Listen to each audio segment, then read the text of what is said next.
दोस्तों, क्या आपने कभी सोचा है कि इंडिया के नक्शे के साथ श्रीलंका के भी मैप को क्यों रिप्रेजेंट किया जाता है? तो आइए इस वीडियो में समझते हैं।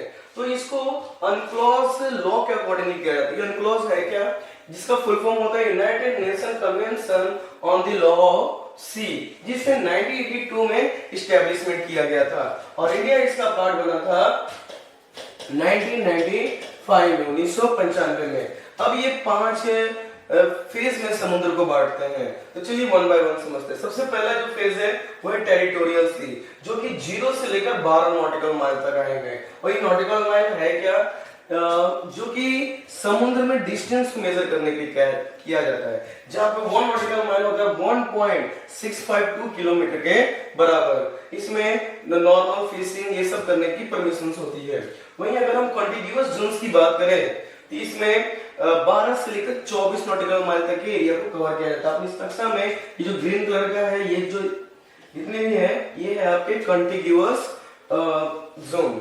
और इसमें इंडियन नेवी जो एज अ सिक्योरिटी के फॉर्म में काम करते हैं।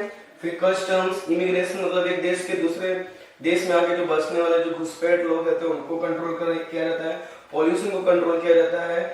तो इन सब चीज की एक्टिविटी कॉन्टिग्यूअस जोन में होती है। तो थर्ड नंबर पे है and that is exclusive economic zone. आप ये जो रेड येलो कलर का देख रहे हैं, ये एक्सक्लूसिव इकोनॉमिक जोन, जो कि 200 नॉटिकल माइल्स तक के एरिया को कवर करता है।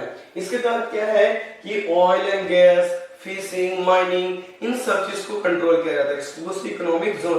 यही रीजन है कि जो कंट्री अगर 200 नॉटिकल माइल तक के एरिया में वो एडजेसेंट या पड़ोसी देश आएगा तो उस कंट्री को अपने नक्शे में रिप्रेजेंट करना कंपल्सरी होगा। यही रीजन है कि श्रीलंका भी इंडिया के मैप के साथ रिप्रेजेंट किया जाता है, क्योंकि वो श्रीलंका एक्सक्लूसिव इकोनॉमिक जोन। अगर हमें इंडिया की सबसे छोटी जो बाउंड्री है, जिसको हम धनुष कोडी कहते हैं, जो कि तमिलनाडु का सबसे आखिरी गांव कहा जाता है, और ये श्रीलंका के बीच में जो दूरी है ये मात्र 18 किलोमीटर का है। ठीक है, दैट्स व्हाई श्रीलंका को भी इस नक्शा में रिप्रेजेंट किया जाता है। फिर फोर्थ नंबर पे आते हैं कॉन्टिनेंटल शेल्फ, जो कि 350 नॉटिकल माइल्स तक होते हैं। इसमें drill oil, extract of minerals, इन सभी प्रक्रिया की जाती है। एंड देन फिफ्थ नंबर पे है हाई सी, जो कि 350 नॉटिकल माइल के बाद ये इंटरनेशनल सी भी इसे कहा जाता है।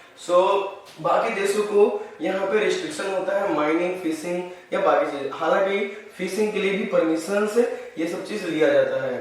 आई होप ये वीडियो इन्फॉर्मेटिव लगा होगा। ऐसे इन्फॉर्मेटिव वीडियो के लिए हमारे पेज को फॉलो करें और अपने दोस्तों को शेयर करें।